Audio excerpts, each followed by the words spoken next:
Major Gaurav ji, Ratangarh से। राधे राधे महाराज। राधे राधे महाराज जी, आपके चरणों में कोटि कोटि प्रणाम। महाराज जी, मेरा आज तक प्रवचन और भगवत नाम में ज्यादा रुचि नहीं थी, परंतु पिछले साल लद्दाख में सितंबर से आपके प्रवचन सुने और तन से मन में एक अलग आनंद और भगवान नाम में समर्पण का भाव उत्पन्न हुआ। महाराज जी, मेरा प्रश्न है, महाराज जी, मन ये जानता है कि नाम जप किया जा सकता है, फिर भी हम अपने आप को कभी काम के नाम पर, कभी संसारिक किसी कार्य के कारण ये धोखा देते रहते कि मैं इससे नहीं, ज्यादा क्या आप कर नहीं सकता धोखा देते। अगर आप धोखा दे रहे हैं, बात स्वीकार करोगे, तो चोर जो है आपसे चोरी करते रहेंगे, बल्कि और आपको ही अधीन रखेंगे। समझना, मन, बुद्धि, चित्त, अहंकार, इसको कहते हैं करण। जैसे लोहार है और उसका हथौड़ा करण है उसका, वो अलग है ना। लोहार अलग, उसका हथौड़ा अलग, कुम्हार अलग, उसकी चाक अलग, उसका बनाने का तरीका अलग।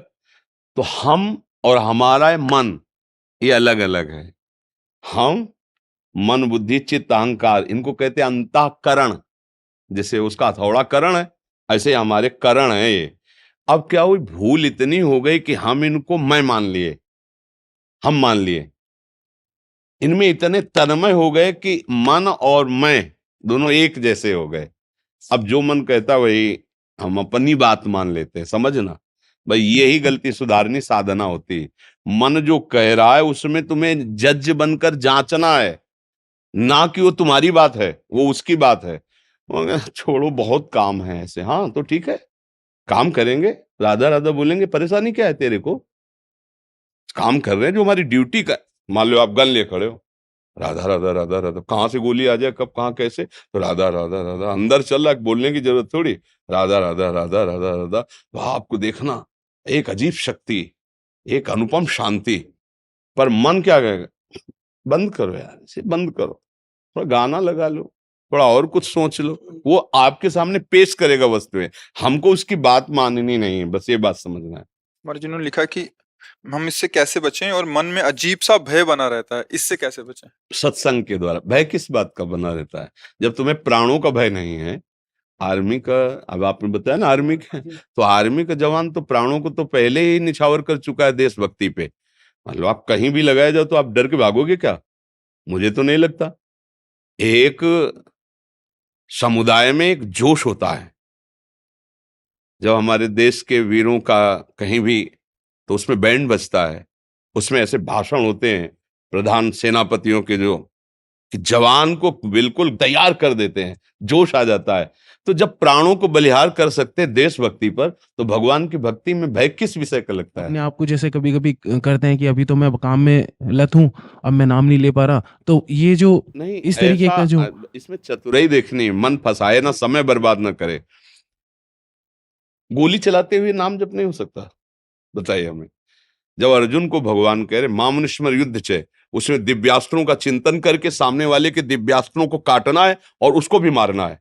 तो अर्जुन भी तो वही कार्य कर रहे हैं, और आपको भी सामने वाले की गोली से अपने को बचाना और गोली मारना है, और उसमें स्मरण हो सकता है, इसलिए भगवान आदेश कर रहे हैं मामुनिस्मर युद्ध च, राधा राधा राधा। अब जैसे आप अपने मित्रों से हंस रहे हैं, बात कर रहे हैं, तो अंदर से बीच में एक दो बार राधा राधा, और फिर बात कर रहे हैं, हंस रहे हैं, फिर अंदर राधा राधा, वो सब भजन के अंतर्गत आ जाएगा। महाराज रूटीन कामों को करते हुए बीच बीच में मैं इस तरह करने की कोशिश कर रहा हूँ, फिर मैं भूल जाता हूँ, फिर मैं वापस लगाता हूँ। हाँ, यही अभ्यास है। आप इसी अभ्यास को कीजिए तो ऐसी स्थिति आ जाएगी कि आप सब कार्य करते हुए भजन में ही रहेंगे। अच्छा, जो आप कार्य कर रहे हो उसको भी प्रभु को समर्पित किया करो, तो भजन बन जाएगा। जैसे आप ऑफिस में हो, आप वार्ता कर रहे हो, आप कहीं ड्यूटी में हो, फिर आप 1 घंटा हुआ, 2 घंटा हुआ, और आपको लगा कि मैं 2 घंटे भजन बिल्कुल नहीं कर पाया, तो नाम स्मरण किया, हे प्रभु ये 2 घंटे समय जो था वो आपके चरणों में समर्पित करते हैं। तो समर्पण भक्ति बहुत जल्दी आपकी स्मृति को खोल देगी। स्मृति, मोह का नष्ट होते ही, मोह का नाश होते ही स्मृति जागृत हो जाती है। नष्टो मोहा स्मृति लब्ध्वा तत्प्रसादान मयाच्युता। तो ऐसा कर लो, जो कार्य करते हो उसे प्रभु को समर्पित करते रहो, और जितना हो सके नाम का स्मरण करो, फिर वो जो समर्पण है वो तुम्हें नाम में और लगा देगा।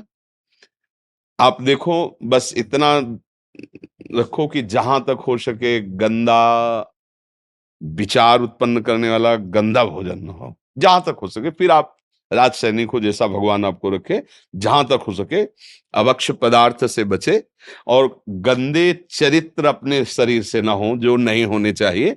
और देशभक्ति भगवत प्राप्ति के लिए सहयोगी है, बाधक नहीं है। हाँ, जैसे कई बार हमने कहा कि हम बाबा जी के वेश में हैं, पर हम अपने देश को बहुत प्यार करते हैं। तो जैसे हम भगवान को सर झुकाते हैं, ऐसे तिरंगे को भी हम प्रणाम करते हैं। और जैसे आप लोग आते हैं ना, तो जैसे संतों से मिलकर सुख होता है ना, ऐसे हमें भारतीय जवानों से मिलकर सुख होता है। हमारे हृदय में एक विशेष ऊर्जा शक्ति जैसे आपको हमारी वाणी से मिलती है, ऐसे हम देशभक्त को देख करके हमें विशेष ऊर्जा शक्ति मिलती है, क्योंकि हमें लगता है कि इन्होंने प्राणों को न्यौछावर कर हमारे देश की सुरक्षा में लगाया है, इसलिए हम उनको नमस्कार करते हैं, उनको प्रणाम करते हैं। तो अगर भक्ति ना होती तो मेरा चित्त क्यों खींचता? जब जैसे एक दिन एक जवान आया था, बोले कई गोली खाई, और वो हाँ योग, तो हमने कहा आज तक हमने नहीं कहा कि आइए आपका वृंदावन में मैं स्वागत करता हूँ, ये शब्द हम आपको देते हैं, आइए हम आपका वृंदावन में स्वागत करते हैं, और जब आप आएंगे तो हम आपको ऐसे ही स्वागत करेंगे। हमारे देश के लिए तुमने पीड़ा सही, प्राण अर्पित किए, क्योंकि देश भजन सुख शांति तभी सुरक्षित है जब ईमानदार और सत्य प्रतिज्ञ जवान बॉर्डर पे लगा हुआ है, तभी। वो अगर बेईमानी कर दे तो हमारे देशवासी खतरे में पड़ जाएंगे। तो वो भी भक्ति है, पर अगर नाम जप का अभ्यास कर लिया जाए तब तो सिद्ध भक्त हो गया, फिर क्या परेशानी। अर्जुन जी कह रहे सन्यास लूंगा, भगवान कह रहे युद्ध करो, है ना। पर मामन स्मर युद्ध थे, मेरा स्मरण करते हुए, तभी वो भक्ति सफल मानी जाएगी जी। हनुमान प्रसाद पोद्दार जी के गांव के ही हैं। आज मेरा भाग्य है कि मैं उनके गांव से भी हूँ और मैं आर्मी में भी हूँ। हाँ। आपके और नहीं, साल मैं लद्दाख था, तभी से पहली बार आपको सुना।